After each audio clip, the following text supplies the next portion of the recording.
Hello friends, welcome to yummy spicy Tamil kitchen. எல்லாருக்கும் வணக்கங்க. இன்றைக்கி 100 கிராம் பிரண்டை எடுத்துருக்கோம். துவையல் பண்ணேன். 4 பச்சை மிளகா எடுத்துக்கலாம். கொஞ்சம் புதினா தழையை கழுவி வச்சுக்கலாம். ஒரு சின்ன நெல்லிக்காய் அளவு புளி, தேவைப்பட்ட அளவுக்கு உப்பு எடுத்துக்கலாம்.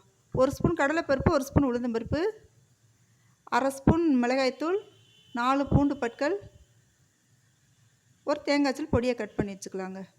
இந்த வீடியோ ஃபுல்லாக ஸ்கிப் பண்ணாமல் பாருங்கள் தயவு செஞ்சு. இந்த ரெசிபி ரொம்ப டேஸ்ட்டாக இருக்கும். வாங்க நம்ம கிச்சனுக்குள்ளே போகலாம் இந்த துவையல் பண்ணுறதுக்கு. இப்போ அடுப்பில் ஒரு பாத்திரத்தை வச்சுக்கலாங்க. இதுக்கு குட்டி கரண்டியில் 3 கரண்டி நல்லெண்ணெய் ஊற்றிக்கலாம். இதுக்கு நல்லெண்ணெய் தான் ரொம்ப நல்லாயிருக்கும். இந்த பிரண்டை சுத்தம் பண்ண முன்னாடி கையில் தேங்காய் எண்ணெய் தடவிக்கங்க. இப்போ கடலைப்பருப்பு வந்து சட்டிக்கு மாற்றிக்கலாங்க. லேசாக பொன்னிறமாக பொரிஞ்சு வரட்டும். லேசாக பொன்னிறமாக பொரிஞ்சு வந்த பின்னாடி இந்த உளுந்தம்பருப்பை அதோடு ஒன்றா சேர்த்துக்கலாங்க. ஒன்றா சேர்த்து நல்லா கலந்து விட்டு இதையுமே வந்துட்டு பொன்னிறமாக பொரித்து ஒரு பாத்திரத்தில் எடுத்துக்கலாம். இப்போ நல்லா செவந்து வந்துடுச்சு. இந்த பிரண்டை வந்து சுத்தம் பண்ணுறது முன்னாடி கொஞ்சம் புளி கரைச்ச தண்ணியில் மஞ்சப்பொடி, கல்லுப்பு போட்டு அன்றைக்கி ஊற வச்சுட்டு அதுக்கு பின்னாடி சுத்தம்னா கை சுத்தமாக அரிக்காதுங்க. இப்போ நம்ம அந்த எண்ணெயில் பிரண்டையும் சேர்த்து வதக்கிக்கலாம். இந்த பிரண்டை வந்துட்டு நல்லா வதக்கிடணும். பச்சை கலரே இருக்கக்கூடாது. இது வந்து குழந்தைங்களுக்கு வந்து நல்லா பசி எடுக்கும், செரிமான சக்தியை கொடுக்கும். இதை நல்லா வதக்கிக்கலாம். இப்போ வத்தல் மாதிரி ஆயிடுச்சுங்க. இந்த பக்குவத்துக்கு தாங்க வதக்கணும். இந்த மாதிரி வதக்கிறதுனால இந்த சத்துக்கள் எதுவுமே அழிஞ்சு போகாது. இப்போ அதை ஒரு பாத்திரத்தை மாற்றிட்டுருக்கோம்.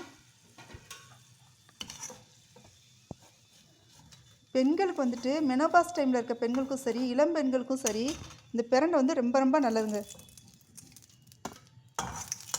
எலும்புகள்லாம் ரொம்ப ஸ்ட்ராங்காக இருக்கும்.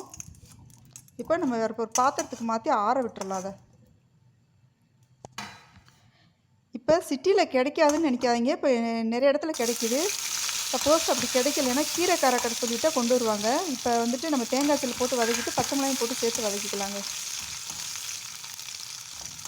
இப்போ இந்த பூண்டு பற்களையும் ஒன்றா சேர்த்துக்கலாம். இப்போ அந்த புளியும் போட்டு வதக்கிக்கலாம். இந்த டைம் வந்துட்டு ரொம்ப வதங்கக்கூடாது. இப்போ புதினா தலையும் அதோடு ஒன்றா சேர்த்துக்கலாங்க. இந்த புதினா தலையை சேர்த்த பின்னாடி பச்சை கலர் மாறாமல் இருக்கணும். லைட்டாக வதங்கிக்கணும், ரொம்ப வதங்கிருக்கக்கூடாது. இந்த டைமில் வந்துட்டு மிளகாத்தூளையும் அதோடு சேர்த்துக்கலாம்.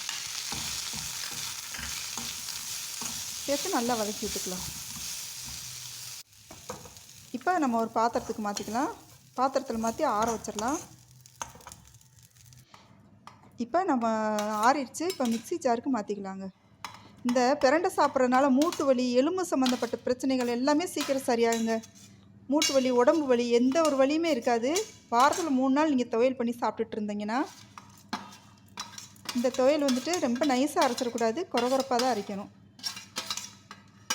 அப்புறம் இந்த பிரண்டை வாரத்துக்கு 3 நாள் சாப்பிட்றதுனால நல்லா வெயிட் லாஸ் ஆகும். உடம்பே நல்லா ஸ்லிம் ஆயிரும்.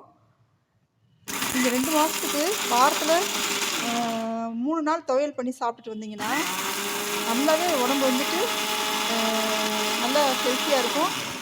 ஹெல்த்தியான முறையில் வெயிட் லாஸும் ஆகும். இப்போ வந்துட்டு நல்லெண்ணெய் சேர்த்துக்கலாம். அதில் இந்த பாத்திரத்தை நல்லெண்ணெய் சேர்த்துட்டு ரொம்ப நேரம் சூடு பண்ணக்கூடாது. லைட்டாக சூடு பண்ணோன்னா பிரட்டி எடுத்துடணுங்க.